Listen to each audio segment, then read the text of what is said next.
இந்த சீரீஸோட எபிசோட்ல ஒரு பையன் ஸ்கூலுக்கு பயத்தோட நடந்து போயிட்டு இருக்கான். அவன் பேரு கிம். அவன் பல விஷயங்களை யோசிச்சுக்கிட்டே தன்னோட ஸ்கூலுக்கு பயந்து போயிட்டு இருக்க அவன் தன்னோட ஸ்கூல் வாசல்ல கால் எடுத்து வைக்கிறான். அப்போ அந்த ஸ்கூலோட மொட்டை மாடல டேன்ற ஒரு பையன் தற்கொலை பண்ணிக்கிறதுக்காக நின்றுட்டு இருக்கான். இந்த கிம்மும் அந்த பையனை பயத்தோட பாத்துட்டு இருக்க. இதுக்கு முன்னாடி என்ன நடந்துச்சுன்ற பிளாஷ்பேக் சொல்றாங்க. அதுல ஒரு கிளாஸ் ரூம் காமிக்கிறாங்க. அங்க அமைச்சரோட ஒரு பையன் படிச்சுட்டு இருக்கான். கிளாஸ் நடந்துட்டு இருக்கும் போது அதை கவனிக்காம தன்னோட போன் எடுத்து ஜாலியா பாத்துட்டு இருக்க. இதை பார்த்து கடுப்பான அந்த கிளாஸ் ரூம் டீச்சரும் இந்த அமைச்சரோட பையனை பார்த்து ஒழுங்கா போனை கொடு, இல்லாட்டி உன்னை வெளியே அனுப்பிச்சிருவேன்ற மாதிரி சொல்லிக்கிட்டு இருக்காங்க. இந்த பையன் அதெல்லாம் கண்டுக்காம போனையே பார்த்துட்டு இருக்கான். கடுப்பான டீச்சரும் அந்த பையனை கண்டிக்க இந்த அமைச்சரோட பையன் அந்த டீச்சரே அசிங்கமா திட்டுறான். இவனும் அமைச்சரோட பையன்றதுனால அந்த டீச்சரால எதுவுமே சொல்ல முடியல. இதை பார்த்து கடுப்பான அந்த டேயும் அந்த அமைச்சரோட பையனை அடிச்சு, நீ அமைச்சரோட பையன்றதுனால தானே இப்படி ஆடுற, உங்க அப்பா மட்டும் அந்த பதவியில் இல்லைன்னா நீ ஒன்னுத்துக்குமே லாய்க்கு இல்லைன்ற மாதிரி சொல்லிக்கிட்டு இருக்க. இதுல கடுப்பான அந்த அமைச்சர் பையனும் அவனோட ஃப்ரெண்ட்ஸும் அந்த டேயை போட்டு அடிச்சுட்டு இருக்காங்க. இதுல இருந்து தினமுமே அந்த டேயை பயங்கரமா கொடுமைப்படுத்திட்டு இருக்காங்க. இதெல்லாம் பார்த்துட்டு இருந்த கிம்மும் அந்த பையனுக்கு உதவி பண்ணணும்னு பாக்குறான். எங்க அவனுக்கு உதவி பண்ணா நம்மளையும் டார்ச்சர் பண்ணுவாங்களோன்னு நினைச்சு அமைதியாவே இருக்கிறான். இப்படி அந்த டேவை பயங்கரமா டார்ச்சர் பண்ணி அவனை ரொம்ப மன உளைச்சலுக்கு ஆளாக்குறாங்க. இதனால அந்த டேவும் விரக்தியில அந்த ஸ்கூல் மொட்டை மாடில இருந்து தற்கொலை பண்ணிக்கலாம் நின்றுட்டு இருக்கான். கீழே இருக்க எல்லா பசங்களும் அப்பெல்லாம் பண்ணாதன்னு கத்திக்கிட்டு இருக்க. அந்த டேவும் கீழே பாக்குறான். கீழே அந்த அமைச்சரோட பையன் நின்றுட்டு இருக்கான். அவனும் அந்த பையனை திமிரா பாத்துக்கிட்டு இருக்க. அந்த டே வருத்தத்துல அந்த மொட்டை மாடில இருந்து கீழே உதிச்சு செத்து போயிடுறான். அப்படி கீழே விழுந்து அந்த டேவோட ரத்தம் கிம்மோட காலு கீழே தான் வருது. அவனும் பயத்துல உறந்து நின்றுட்டு இருக்கான். இதுக்கு முன்னாடி அந்த பையனுக்கு ஹெல்ப் பண்ண எவ்வளவு ட்ரை பண்ணிருப்பான். டீச்சர்ஸ் கிட்ட கம்ப்ளைண்ட் பண்ணலாம்னு போனாலும் அதுக்கு அவனுக்கு தைரியம் இருந்திருக்காது.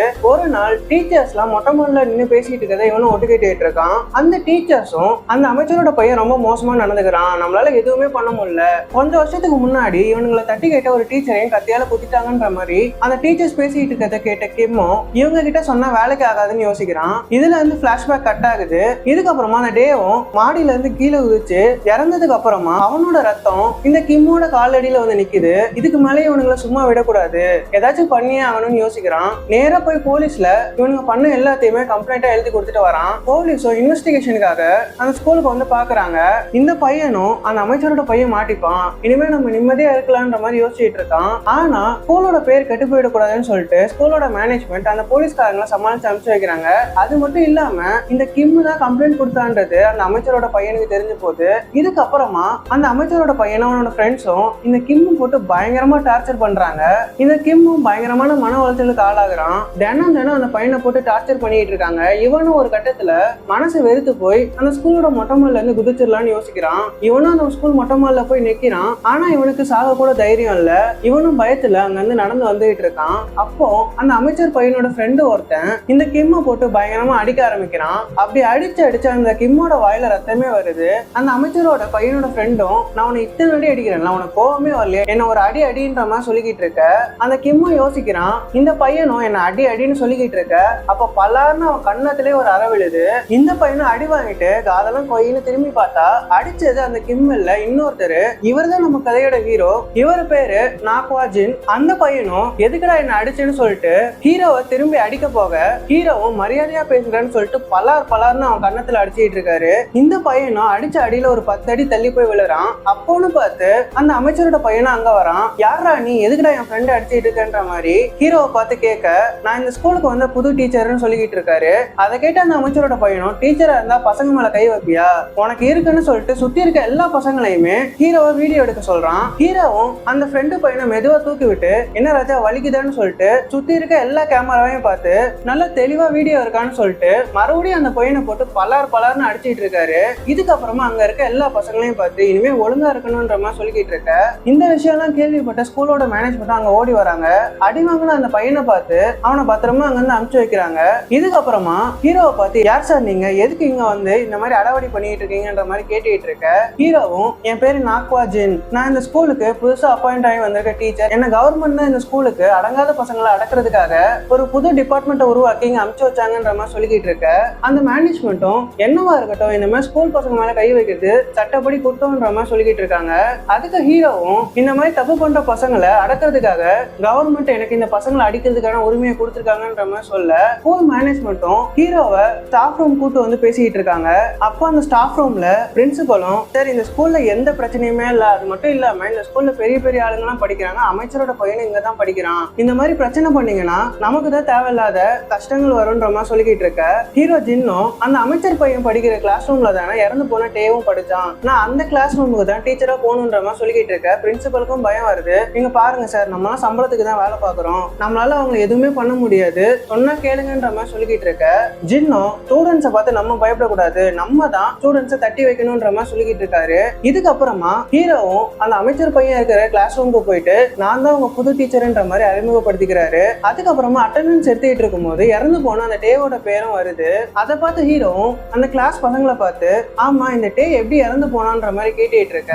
அப்போ அந்த அமைச்சரோட பையன் ஃப்ரெண்டு ஒருத்தன் அது ஒன்றும் இல்லை சார், அவன் எக்ஸாம் ப்ரெஷர் தாங்க முடியாம ஓவரா படிச்சுதான் தற்கொலை பண்ணிக்கிட்டான்ற மாதிரி சிரிச்சுக்கிட்டே சொல்லிக்கிட்டு இருக்கான். இதை பார்த்து கடுப்பான ஜின்னும் அந்த பையனை அடிச்சு கீழே தள்ளி விட்டு ஏன்டா உங்க கிளாஸ்ல படிச்ச ஒரு பையன் செத்து போயிருக்கான், கொஞ்சம் கூட வருத்தமே இல்லாம ஜாலியா இருக்கீங்களே, நீங்க எல்லாரும் பிளான் பொசிஷன்ல நின்னுங்கன்னு சொல்லிட்டு எல்லாரையும் தண்டால் பொசிஷன்ல நிக்க வைக்கிறாரு. இதை பார்த்து கடுப்பான அந்த அமைச்சர் பையனும் எல்லாரும் எந்திரிச்சு ஒழுங்கா சீட்ல உட்காருங்கன்ற மாதிரி மிரட்ட அவங்களும் பயந்து போய் சீட்ல மறுபடியும் உட்காடுறாங்க.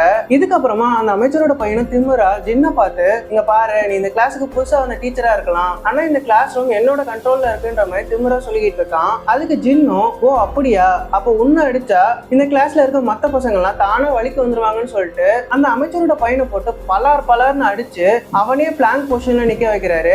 இதுக்கப்புறமா அதை பார்த்து பயந்து போன மத்த பசங்களும் பிளாங்க் பொசிஷன்ல நிக்கிறாங்க. இதுக்கு அடுத்த சீன்ல லஞ்ச் டைமும் வருது. அப்ப கேன்டீன்ல எல்லாருமே வரிசையா வந்து சாப்பாடு வாங்கிட்டு இருக்காங்க. அங்கேயும் ஹீரோ சின்னதா இருக்கான். அவன் சாப்பாடு பரிமாறிட்டு இருக்க அந்த இடத்துக்கு அந்த அமைச்சரோட பையன் வரான். அவனும் அவனோட ஃப்ரெண்ட்ஸும் கியூவெல்லாம் தள்ளி விட்டுட்டு முன்னாடி நின்று சாப்பாடு வேணும்னு கேட்டுட்டு இருக்காங்க. ஹீரோவும் தம்பி நான் மரியாதையா சொல்லும் போதே கேளு, வரிசையில நின்று சாப்பாடு வாங்கன்ற மாதிரி சொல்லிக்கிட்டு இருக்க அந்த அமைச்சரோட பையன் இதெல்லாம் கேட்காம மறுபடியும் பிரச்சனை பண்றான். ஜின்னும் கடைசியா ஒரு தடவை சொல்ற ஒழுங்கா லைன்ல போய் நில்லுன்ற மாதிரி சொல்ல அமைச்சரோட பையன் கடுப்புல அந்த சாப்பாட்டுக்குள்ள கையை விட்டு அதை தட்டுல எடுத்து வச்சு அதை குப்பை தொட்டியில போடுறான். கடுப்பான ஜின்னும் அவனை ஓங்கி உதச்சு கீழே தள்ள குப்பை தொட்டியில இருந்த மொத்த குப்பையும் இந்த பையன் தலையில விழுந்துருது. ஹீரோவும் ஐயோ உடம்பெல்லாம் அழுக்காயிடுச்சேன்னு சொல்லிட்டு கீழே கடந்த மாப்பு எடுத்து அந்த பையன் மேல இருந்த குப்பையெல்லாம் தொடச்சு விட்டுட்டு இருக்காரு. இதையெல்லாம் சுத்தி நின்று பார்த்துட்டு இருந்த பசங்க எல்லாம் அந்த அமைச்சரோட பையனை பார்த்து சிரிச்சுக்கிட்டு இருக்காங்க. இந்த பையனுக்கும் ஒரே அவமானமா போகுது. இதுக்கப்புறமா கிளாஸும் முடியுது. அந்த அமைச்சரோட பையனும் கடுப்புல அந்த கிளாஸ் ரூமை விட்டு வெளியே வரான். கிளாஸ் முடிஞ்சதுக்கு அப்புறமா எல்லா பசங்களுமே கிளாஸ் ரூம் கிளீன் பண்ணணும்ன்றது ரூல்ஸ். ஆனா இந்த பையன் மதிக்காம அந்த கிளாஸை கிளீன் பண்ணிட்டு இருந்த அந்த கிம்மையும் எட்டி உதச்சிட்டு அந்த டீச்சர் என்ன டார்ச்சர் பண்ணும்போது நீ ரொம்ப சந்தோஷப்பட்டிருப்பலன்னு அவனை பார்த்து திட்டிட்டு அங்க இருந்து போறான். இதுக்கப்புறமா அந்த அமைச்சரோட பையன் வீட்டை காமிக்கிறாங்க. அந்த வீட்டுக்குள்ள அந்த அமைச்சர் இருக்கிறாரு. அவர் இருக்கும்போது காலிங் பெல் அடிக்க இவரும் யாருன்னு பாக்குறாரு. பார்த்தா நம்ம ஹீரோ ஜின்னு தான். இவரும் கதவை திறந்து உள்ள கூப்பிட ஜின்னும் இங்க பாருங்க சார், உங்க பையன் கிளாஸ் முடிஞ்சதுக்கு அப்புறமா கிளாஸ் ரூம் கிளீன் பண்ணாமலே வந்துட்டான், நான் அவனை கூட்டு போக தான் வந்திருக்கேன்னு சொல்ல அப்போ அந்த அமைச்சரோட பையனும் இங்க பாருங்கப்பா, இவன் என்ன ரொம்ப கார்னர் பண்ணி வேணும்னு என்ன டார்ச்சர் பண்றான்ற மாதிரி சொல்லிக்கிட்டு இருக்க. ஹீரோ அதெல்லாம் கேட்காம அவன் காத்தை பிடிச்சு அந்த இடத்துல இருந்து கூப்பிட்டு போயிட்டு இருக்காரு. அப்போ அந்த அமைச்சரும் நான் யாருன்னு தெரிஞ்சுதான் இதெல்லாம் பண்றியான்னு கேட்க ஆமா சார்னு சொல்லிட்டு அந்த பையனை அங்க இருந்து கூப்பிட்டு போறான். இதுக்கப்புறமா ஸ்கூலுக்கு கூட்டு போயிட்டு அந்த ஸ்கூலோட பாத்ரூம் கழுவுன்னு சொல்லிட்டு அவனை அந்த பாத்ரூம்ல விட்டுட்டு வராரு. கடுப்பான இந்த அமைச்சர் பையனும் இவனை எப்படியாச்சும் பழி வாங்கணும்னு சொல்லிட்டு அந்த பாத்ரூம் டாய்லெட்லயே தன் தலையை இடிச்சுக்கிட்டு இதெல்லாம் அந்த டீச்சர் தான் பண்ணான்ற மாதிரி ஃப்ரேம் பண்ண பாக்குறான். இதுக்கு அடுத்த சீன்ல ஜின்னும் கிளாஸ் ரூம்ல உட்காந்துட்டு இருக்கும்போது அந்த அமைச்சர் கிளாஸ் ரூம்க்கு வராரு.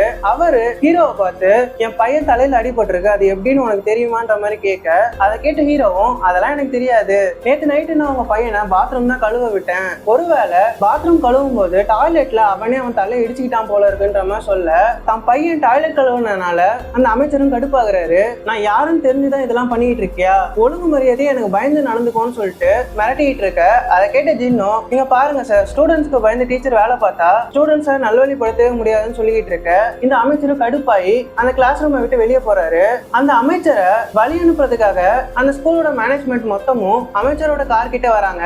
இவங்க பேசிட்டு இருக்கத தூரத்துல இருந்து அந்த கிம் பையனும் பார்த்துட்டு இருக்கான். அப்போ அந்த அமைச்சரோட பையன் ஃப்ரெண்ட்ஸும் இவங்க கிட்ட வந்து நீ தானே கம்ப்ளைண்ட் பண்ணி அந்த ஆபீசரை இங்க வர வச்சேன்ற மாதிரி சொல்லிக்கிட்டு இருக்க. அதை கேட்டு இந்த பையனும் அதெல்லாம் எனக்கு தெரியாது, நான் அவரை வர வைக்கலன்ற மாதிரி சொல்லிக்கிட்டு இருக்கான். ஆனா அந்த பசங்களும் கேட்காம அந்த கிம்மை போட்டு பயங்கரமா அடிக்கிறாங்க. கிம்மும் மன வருத்தத்துல அந்த ஸ்கூலோட மொட்டை மாடில போய் நின்று தற்கொலை பண்ணிக்கலான்னு பாக்குறான். அப்போ அந்த இடத்துக்கு வந்து ஜின்னும் அந்த பையனை கீழே தள்ளி விடுற மாதிரி தள்ளி விட்டு டைட்டா புடிச்சுக்கிறாரு. கிட்டத்தட்ட சாவ நேர்ல பார்த்து அந்த கிம்மும் சார் எப்படியாச்சும் என்ன காப்பாத்துங்க, எனக்கு ரொம்ப பயமா இருக்குன்ற மாதிரி சொல்லிக்கிட்டு இருக்கான். இதுக்கப்புறமா அந்த ஜின்னும் அந்த கிம்மை மேல தூக்கி விடுறான். அதுக்கப்புறமா அவனை கிரவுண்ட்ல நிக்க வச்சு எதுக்காக நீ தற்கொலை பண்ணிக்க பார்த்தேன்ற முடியாதான்ற மாதிரி கேட்டுட்டு இருக்க. அதுக்கு அந்த பையனும் அந்த பசங்க என்ன டார்ச்சர் பண்றது என்னால தாங்கவே முடியல, அதனாலதான் இந்த முடிவுக்கு வந்தேன்ற மாதிரி சொல்லிக்கிட்டு இருக்கான். அதை கேட்ட ஜின்னும் நீங்க பாரு, பிரச்சனையை பார்த்து செத்துடலாம்னு நினைச்சா நம்மளால எதையுமே சமாளிக்க முடியாதுன்ற மாதிரி சொல்லிக்கிட்டு இருக்க. அதுக்கு அந்த பையனும் அப்படின்னா என்ன உங்க கூட சண்டை போட சொல்றீங்களான்ற மாதிரி கேட்டுட்டு இருக்கான். அதை கேட்ட ஜின்னும் நான் உன்னை சண்டையெல்லாம் போட சொல்லல, ஆனா அவங்கள தள்ளி விட்டுட்டு ஓடு, உன்னோட கஷ்டத்தை மத்தவங்க கிட்ட சொல்லு, அவங்க கேட்கற வரைக்கும் சொல்லிக்கிட்டே இரு, அப்பதான் உன்னோட பிரச்சனை தீருன்ற மாதிரி சொல்லிட்டு உனக்கு நான் ஓட சொல்லி கொடுக்குறேன்னு சொல்லிட்டு அவனை அந்த கிரவுண்ட்ல ஓட வைக்கிறாரு. இதுக்கப்புறமா ஒரு கடை கூட்டு போயிட்டு அவனுக்கு சாப்பாடு எல்லாம் வாங்கி கொடுத்து நான் உன்னை ரொம்ப நாளா கவனிச்சுட்டு தான் இருக்கேன், நீ ஏன் ரொம்ப தனியாவே இருக்க, உனக்கு ஃப்ரெண்ட்ஸ் யாரும் இல்லையான்ற மாதிரி கேட்டுட்டு இருக்க. அதுக்கு அந்த பையனும் முன்னாடி எனக்கு ஃப்ரெண்ட்ஸ் எல்லாம் இருந்தாங்க, ஆனா இவங்க பிரச்சனை பண்ண ஆரம்பிச்சதுக்கு அப்புறமா எனக்கு ஃப்ரெண்ட்ஸ் யாருமே இல்லன்ற மாதிரி சொல்லிக்கிட்டு இருக்கான். அதை கேட்ட ஜின்னும் நீ இதெல்லாம் உன்னோட வீட்டுல சொன்னியே இல்லையான்னு கேட்டுட்டு இருக்க. அதை கேட்ட இந்த பையனும் இல்ல நான் என்னோட வீட்டுல எதுவுமே சொல்லல, அப்படி சொன்னா என் வீட்டுல இருக்க எல்லாருமே வருத்தப்படுவாங்கன்ற மாதிரி சொல்லிக்கிட்டு இருக்கான். இதுக்கப்புறமா அந்த அமைச்சரையும் காமிக்கிறாங்க. அவரு அந்த கல்வித்துறை அமைச்சரை போய் மீட் பண்றாரு. இந்த கல்வித்துறை அமைச்சர் தான் இந்த ஒரு அமைப்பு உருவாக்கி இருப்பாரு அடங்காத பசங்களை அடக்குறதுக்காக. இந்த அமைச்சரும் அந்த கல்வித்துறை அமைச்சரை பார்த்து எதுக்காக நீங்க இந்த அமைப்பை உருவாக்குனீங்க, அதுவும் இந்த அமைப்பை உருவாக்கி எதுக்காக என் பையன் படிக்கிற ஸ்கூலுக்கு அந்த இன்ஸ்பெக்டர் அனுப்பிச்சு வச்சீங்கன்ற மாதிரி கேட்டுட்டு இருக்க. அதை கேட்ட அந்த கல்வி அமைச்சரும் 2 வருஷத்துக்கு முன்னாடி ஒரு பையன் ஸ்கூல்ல படிக்கிற வாத்தியாரே கத்தியால குத்து கொண்டுட்டான், அன்னையில இருந்து தான் நான் இந்த அமைப்பை உருவாக்கணும்னு நினைச்சிட்டு இருக்கேன்ற மாதிரி சொல்லிக்கிட்டு இருக்காரு. அதை கேட்ட இந்த அமைச்சரும் நான் என்னோட பையனுக்காக என்ன வேணாலும் பண்ணுவேன், இந்த அமைப்பை எப்படியாச்சு நான் கலைச்சே தீருவேன்ற மாதிரி சொல்லிட்டு அந்த அமைச்சர் அங்கிருந்து போக இந்த கல்வித்துறை அமைச்சரும் ஈவிலா சிரிக்கிறாரு. இதுக்கு அடுத்த சீன்ல அந்த அமைச்சர் அட்டென்ட் பண்ற ஒரு மீட்டிங் காமிக்கிறாங்க. அங்க நிறைய பிரஸ், மீடியா, பொதுமக்கள் நிறைய பேர் வந்திருக்காங்க.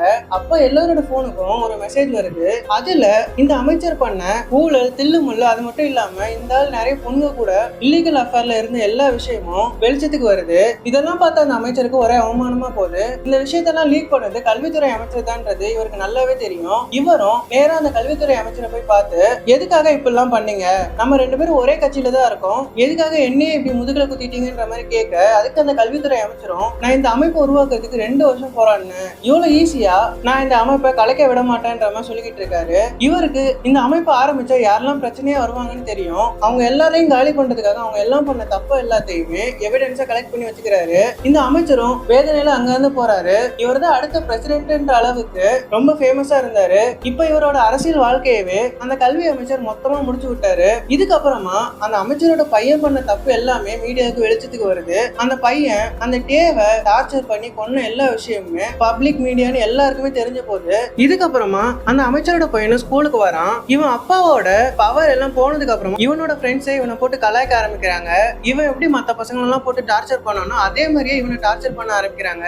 இவனு கடுப்புல அந்த கிளாஸ் ரூமை விட்டு வெளியே வந்துடுறான். இதுக்கப்புறமா அந்த கிம்மும் அந்த டே விழுந்து இறந்து போன இடத்த போய் பார்த்துட்டு இருக்கான். அதுக்கப்புறமா அங்க முட்டி போட்டு மன்னிப்பு கேட்டுட்டு இருக்கான். அப்போ அந்த ஜின்னும் அங்க வந்து ஃப்ளவர் எல்லாம் வச்சு அந்த டேக்கு மரியாதை கொடுத்துட்டு இருக்காரு. அதுக்கப்புறமா அந்த கிம்மும் அந்த டீச்சரை பார்த்து டேவை எல்லாருமே ஸ்கூல்ல போட்டு பயங்கரமா அடிச்சாங்க, அவனை டார்ச்சர் பண்ணாங்க, நான் அவனுக்கு ஒரு நல்ல ஃப்ரெண்டா அவனுக்கு சப்போர்ட் பண்ணிருக்கணும், ஆனா நான் பயத்துல அவனுக்கு எந்த உதவியுமே பண்ணாம போயிட்டேன், அதனாலதான் அவன் செத்துட்டான், ஒரு வகையில அவன் சாவுக்கு நானும் தான் காரணம்ன்ற மாதிரி ஃபீல் பண்ணி சொல்லிட்டு இருக்க. அதை கேட்ட அந்த டீச்சரும் அவனுக்கு ஆறுதல் சொல்லிக்கிட்டு இருக்காரு. இதுக்கப்புறமா ஸ்கூல்ல இருந்து வெளியே எல்லா பசங்களும் ஓடி வந்துகிட்டு இருக்காங்க. டீச்சர் என்னன்னு கேட்க இன்னொரு பக்கம் அந்த அமைச்சரோட பையன் தன்னை கிண்டல் பண்ண அவனோட 2 ஃப்ரெண்ட்ஸை கிளாஸ் ரூமுக்குள்ள போட்டு கூட்டி பெட்ரோல அந்த கிளாஸுக்கு வெளியே ஊத்திக்கிட்டு இருக்கான். நெருப்பை பத்த வைக்கலான்னு போகும்போது கரெக்டா ஜின்னும் அந்த இடத்துக்கு வந்து அவனை அடிச்சு போட்டுட்டு அவன் மேல பெட்ரோலை ஊத்திட்டு நெருப்பை பத்த வைக்கிறாரு. அந்த பையனும் எங்க தாமல் நெருப்பு பத்திக்குமோன்னு சொல்லிட்டு ரொம்ப பயத்துல கதறிக்கிட்டு இருக்கான். அதுக்கப்புறமா ஜின்னும் தண்ணியை ஊத்தி அந்த நெருப்பை அணைச்சு அவனை காப்பாத்த அந்த பையனை எதுக்காக என்ன இப்படி போட்டு டார்ச்சர் பண்ணிக்கிட்டு இருக்கேன்ற மாதிரி கேட்டுட்டு இருக்கான். அதை கேட்ட ஜின்னும் இதே மாதிரி தானே அந்த டேக் இருந்திருக்கும், அவனை நீங்க எல்லாம் போட்டு எவ்வளவு டார்ச்சர் பண்ணிருப்பீங்க, அந்த வழி என்னன்னு உனக்கு புரிய வேண்டாமான்னு சொல்லிக்கிட்டு இருக்க. இவனும் பயத்துல அழுதுகிட்டு இருக்கான். இதுக்கப்புறமா ஜின்னும் அந்த இடத்த விட்டு நடந்து போயிட்டு இருக்காரு. அங்க இருக்க எல்லா பசங்களுமே ஜின்னை பார்த்து கை தட்டிட்டு இருக்காங்க. கிம்மும் அந்த ஜின்னையே பார்த்துட்டு இருக்கான். எல்லாரும் நினைச்ச மாதிரி அந்த கிம் ஒன்னும் அந்த ஜின்ன அந்த இடத்துக்கு வர வைக்கல. அந்த டேயோட அப்பாவுக்கு டேவை டார்ச்சர் பண்றது ரொம்பவே நல்லா தெரியும். அவரும் தன்னோட பையனை எப்படியாச்சும் காப்பாத்தணும்னு சொல்லிட்டு ஸ்கூலோட பிரின்சிபல், அது மட்டும் இல்லாம போலீஸ்னு பல இடத்துக்கு போய் இந்த விஷயத்த தெரியப்படுத்த பாப்பாரு. ஆனா யாருமே கண்டுக்க மாட்டாங்க. இவரும் ரொம்ப போராடிட்டு இருப்பாரு. ஆனா ஒரு கட்டத்துல அவரோட பையன் இறந்தே போக இவரும் தன் பையனுக்கு நியாயம் கிடைச்சாகணும்னு சொல்லிட்டு ரோட்ல இறங்கி போராட ஆரம்பிக்கிறாரு. இதனாலதான் ஹீரோவும் அந்த ஸ்கூலுக்கு வந்திருப்பாரு. இதுக்கப்புறமா அந்த டேயோட சாவுக்கு காரணமான எல்லா பசங்களையுமே அரெஸ்ட் பண்றாங்க. அது மட்டும் இல்லாம இவ்வளவு பிரச்சனை நடந்து கண்டுக்காத அந்த ஸ்கூலோட பிரின்சிபலையும் அரெஸ்ட் பண்ணி கூட்டு போறாங்க. இதுக்கு அடுத்து அந்த கல்வித்துறை அமைச்சரும் ஹீரோவும் ஒரு மலைக்கு மேல இருக்க ஒரு மரத்துக்கு அடியில ஃப்ளவரை வச்சு இரங்கல் தெரிவிச்சுட்டு இருக்காங்க. அது ஒரு பொண்ணோட நினைவிடம். அது வேற யாரும் இல்ல, இந்த கல்வித்துறை அமைச்சரோட பொண்ணு. அது மட்டும் இல்லாம ஹீரோவோட ஒய்ஃப். இப்படியே இந்த எபிசோடு முடியுது. இதுக்கு அடுத்து என்ன நடந்துச்சுன்றத அடுத்த வீடியோல சொல்றேன். Have fun guys.